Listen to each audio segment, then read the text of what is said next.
अस्सलाम वालेकुम दोस्तों, आईसीटी सब्जेक्ट के लेक्चर नंबर 5 में सबको खुशामदीद कहते हैं। आज का हमारा लेक्चर सिस्टम यूनिट के कंपोनेंट्स के हवाले से है। जिस तरह से लास्ट लेक्चर में हम पढ़ के आए थे कि कंप्यूटर को इनपुट देने के लिए हमारे पास इनपुट डिवाइसेस का इस्तेमाल किया जाता है, और इसी तरह से कंप्यूटर से आउटपुट लेने के लिए हम आउटपुट डिवाइसेस का इस्तेमाल करते हैं। बाकी जितने भी डिवाइसेस थे उन डिवाइसेस के बारे में हम डिस्कस कर चुके हैं।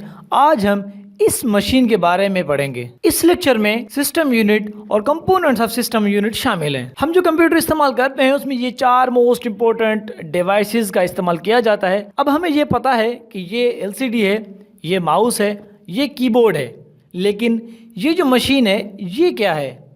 एक्चुअली ये जो मशीन है ये सिस्टम यूनिट है, और बहुत से लोग ये गलती करते हैं कि इस मशीन को सीपीयू कहते हैं। असल में सीपीयू नहीं है, ये सिस्टम यूनिट है। तो आज इसको करेक्ट कर लें। सिस्टम यूनिट क्या है, आइए पढ़ते हैं। System unit is a case that contains all components which are very important for processing of data. Very important component of computer is system unit. असल में ये हमारा सिस्टम यूनिट होता है जिसके अंदर तमाम के तमाम कंपोनेंट्स लगे हुए होते हैं जहां पर प्रोसेसिंग का काम होता है। सिस्टम यूनिट में लगे हुए कंपोनेंट्स में motherboard, power supply, RAM, ROM, hard disk, central processing unit और हार्ड ड्राइव शामिल हैं, और उसके अलावा बहुत सारे कंपोनेंट्स लगे हुए होते हैं। दरअसल ये सिस्टम यूनिट का आर्किटेक्चर है जहां पर कंप्लीटली सिस्टम यूनिट को डिफाइन किया गया है। सिस्टम यूनिट का सबसे मोस्ट इंपॉर्टेंट कंपोनेंट जो है वो मदरबोर्ड है। मदरबोर्ड को system board, main board, base board और लॉजिकल बोर्ड भी कहते हैं। सिस्टम यूनिट के जितने भी कंपोनेंट्स हैं वो इस बोर्ड के साथ अटैच होते हैं। इस बोर्ड के ऊपर बहुत सारे कंपोनेंट्स लगे हुए होते हैं जिनमें काफी सारे चिप्स लगे हुए होते हैं। उसके अलावा इंटीग्रेटेड सर्किट यानी कि आईसीज, देन ट्रांजिस्टर्स लगे हुए होते हैं, और बहुत सारे कंपोनेंट्स जिनके स्लॉट्स भी इस बोर्ड के ऊपर बने हुए होते हैं, और आपका जो प्रोसेसर होता है वो भी इस बोर्ड के ऊपर होता है। कहने का मतलब ये है कि आपके जितने भी कंपोनेंट्स हैं वो सब के सब इस बोर्ड के साथ अटैच होते हैं। अब ये जो इमेज आप देख रहे हैं ये मदरबोर्ड है। अगर हम मदरबोर्ड की कैपेबिलिटी अगर बढ़ाना चाहें तो हम इसमें एक डॉटर बोर्ड भी ऐड कर सकते हैं। डॉटर बोर्ड का काम मदरबोर्ड के कैपेबिलिटी को बढ़ाना, यानी कि उसमें एक्स्ट्रा स्लॉट्स वगैरह लगाने के लिए हम डॉटर बोर्ड का इस्तेमाल करते हैं। अब हम आते हैं सेंट्रल प्रोसेसिंग यूनिट यानी कि सीपीयू की तरफ। इसकी डेफिनेशन पढ़ लेते हैं। The CPU stands for Central Processing Unit, is a part of a computer system that is commonly referred as brain of computer. CPU को कंप्यूटर का ब्रेन यानी कि दिमाग कहा जाता है। CPU is also known as processor और microprocessor. इसको प्रोसेसर और माइक्रो प्रोसेसर भी कहा जाता है। अब वो लोग जो कि सिस्टम यूनिट यानी कि उस बड़े सी मशीन को CPU कहते हैं, वो आज से ये जान ले और इसको करेक्ट कर लें कि CPU किसको कहा जाता है। CPU दरअसल ये 2 बाय 2 इंच का एक चिप है जो कि कंप्यूटर के मदरबोर्ड के इस पार्ट पे जाके फिट होता है। लेक्चर 1 में हमने ये पढ़ा था कि कंप्यूटर सबसे पहले इनपुट लेता है, उसके बाद उसको प्रोसेस करके देन आउटपुट जनरेट कर रहा होता है। कंप्यूटर जो है इनपुट डिवाइसेस के ही थ्रू लेता है, और उसका जो आउटपुट है वो आउटपुट डिवाइसेस की तरफ भेज देता है या वहां पर शो कर देता है। लेकिन हमने ये नहीं पढ़ा कि प्रोसेसिंग कहां पर होता है। तो प्रोसेसिंग जो है वो प्रोसेसर में होता है। सीपीयू के पार्ट्स के बारे में कुछ न कुछ जानते हैं। दरअसल सीपीयू के 3 पार्ट्स होते हैं, arithmetic and logic unit, control unit and memory unit, जिसको हम रजिस्टर्स भी कहते हैं। अब ये जानना जरूरी है कि अरिथमेटिक और लॉजिकल क्या है। हम अरिथमेटिक कहते हैं जो बेसिक ऑपरेशंस होते हैं मैथमेटिक्स के, हम उनको जो है अरिथमेटिक्स कहते हैं, जिसमें एडिशन, मल्टीप्लिकेशन, सब्सट्रैक्शन और डिवीजन शामिल है। और जो लॉजिकल यूनिट है वो 2 चीज़ों को आपस में कंपेयर करता है, जैसे कि 2 = 5। अब आपका दिमाग क्या कहता है कि क्या 2 5 के बराबर हैं? तो बिल्कुल भी नहीं, क्योंकि 2 छोटे हैं और 5 बड़े हैं। देन 5 > 4, जो 5 है वो 4 से ग्रेटर देन है यानी कि बड़े हैं, हाँ बिल्कुल। देन 7 < 6, नहीं, क्योंकि 7 जो है वो बड़े हैं 6 से। तो इसी तरह से लॉजिकल यूनिट 2 चीज़ों को आपस में कंपेयर करता है, देन कोई डिसीजन मेक करता है। कंट्रोल यूनिट का काम डेटा को डायरेक्शंस दिखाना और उसको कंट्रोल करना होता है, यानी कि जो डेटा आ रहा होता है और जो डेटा जा रहा होता है उसको डायरेक्शन दिखाना। ये असल में एक ट्रैफिक पुलिस की तरह काम कर रहा होता है जो कि ट्रैफिक को रोड पर कंट्रोल कर रहा होता है। कंट्रोल यूनिट जो है वो कंप्यूटर के कंप्लीट ट्रैफिक को कंट्रोल कर रहा होता है, यानी कि जो डेटा आ रहा होता है और जो डेटा जा रहा होता है उनको कंट्रोल करना कंट्रोल यूनिट का काम होता है। क्योंकि कंप्यूटर जो है वो मल्टीटास्किंग है और हर एक डिवाइस कंप्यूटर के प्रोसेसर के पास रिक्वेस्ट भेज रहा होता है, और कंट्रोल यूनिट का काम उनको कंट्रोल करना होता है। और जो कंप्यूटर के अंदर जो इंस्ट्रक्शंस चलते हैं उन इंस्ट्रक्शंस के फ्लो को भी कंट्रोल करना कंट्रोल यूनिट का ही काम होता है। कंट्रोल यूनिट का काम ये भी होता है कि ये मेन मेमोरी यानी कि रैम में से इंस्ट्रक्शंस को उठाकर और उसको इंटरप्रीट करता है, यानी कि इंटरप्रीट का मकसद ये है कि इसको मशीन लैंग्वेज में कन्वर्ट कर देता है, जो कि हमने पढ़ा था 0 और 1 की लैंग्वेज।